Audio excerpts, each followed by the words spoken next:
Hello everyone, thanks for tuning in to Transfiguration's weekly Bible study.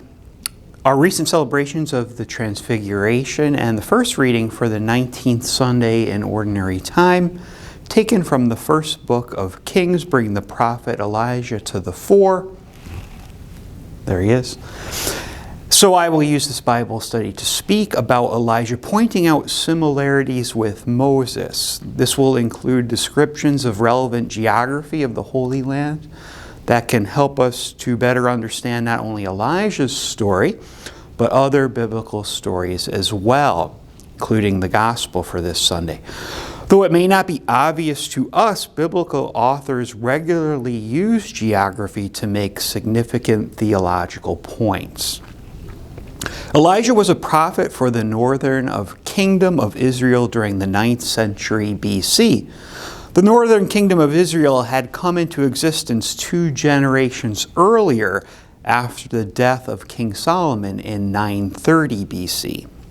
In chapter 11 of the first book of Kings, King Solomon's worship of false gods is given as the theological reason for the united kingdom ruled by Kings David and Solomon, eventually dividing into a northern kingdom of Israel and a southern kingdom of Judah. The religious divide between these 2 kingdoms was exacerbated by the first king of the northern kingdom, Jeroboam. King Jeroboam established 2 temples for idols of golden calves within the boundary of his northern kingdom to help prevent his subjects from traveling into the southern kingdom of Judah to offer lawful sacrifice at the temple in Jerusalem. Idolatry, this worship of the calf and other forms, was the singular primary sin of the first 9 kings of the northern kingdom of Israel, including the 7th, King Ahab, who was the principal focus of Elijah's prophetic ministry. Though the prophet Elijah is a significant biblical figure, the biblical account of Elijah's prophetic ministry is rather short, largely contained in fewer than 7 chapters of the Old Testament. It begins with chapter 17 of the first book of Kings, in which Elijah appears out of nowhere to announce a drought to King Ahab, and concludes in chapter 2 of the second book of Kings, when Elijah is taken up to heaven in a whirlwind and a fiery chariot. Our first reading this Sunday from chapter 19 of the first book of Kings is concerned with what is called the flight of Elijah to Mount Horeb. Allow me to explain why Elijah, a prophet for the northern kingdom of Israel, is found hundreds of miles south in Sinai. Earlier in Elijah's story, in chapter 18 of 1 Kings, we're told that Elijah had defeated and slaughtered the prophets of Baal on Mount Carmel.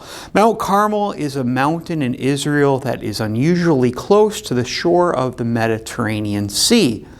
Baal was the principal male fertility god of the pagan people who lived on the portion of the coastal plain north of Mount Carmel called Phoenicia. Israelite worship of Baal and other Phoenician false gods was encouraged by King Ahab of Israel. This was an evil consequence of the influence of his wife Jezebel, the daughter of a Phoenician king who was devoted to Baal.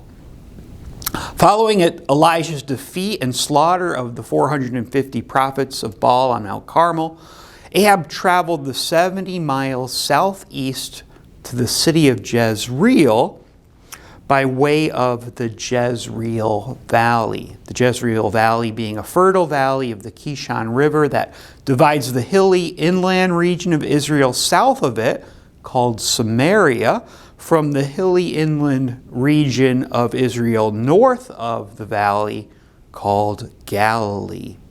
When Ahab arrived at his palace in Jezreel and told Jezebel what had happened at Mount Carmel, Jezebel threatened to kill Elijah.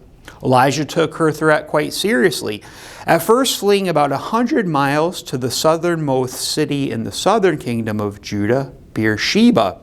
From there, with the encouragement and assistance of an angel, Elijah walked the approximately 250 miles through the desert toward the southern tip of the Sinai Peninsula, arriving after 40 days at Mount Horeb, better known to us as Mount Sinai, the very place where Moses had received the 10 Commandments from God.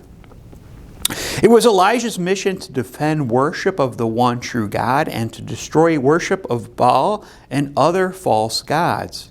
In this, he is a spiritual successor of Moses, who upon returning from the heights of Mount Sinai with the 10 Commandments, found Aaron and the children of Israel worshiping a golden calf that Moses immediately destroyed. Not only is Elijah a spiritual successor of Moses in the Old Testament, in the New Testament, in various ways, St. Matthew makes the point that Jesus is the new Moses. In the Gospel passage for this 19th Sunday in Ordinary Time, Jesus is on the north shore of the Sea of Galilee. Matthew tells us that after the miracle of the multiplication of the loaves, Jesus went up on the mountain by himself to pray. Both the feeding of the multitude with bread in the desert and going up the mountain to pray are reminiscent of Moses. We are blessed at Transfiguration to have the figures of Jesus, Moses, and Elijah constantly held up for our imitation and inspiration. I hope this Bible study has helped you to understand that even better. God bless you all.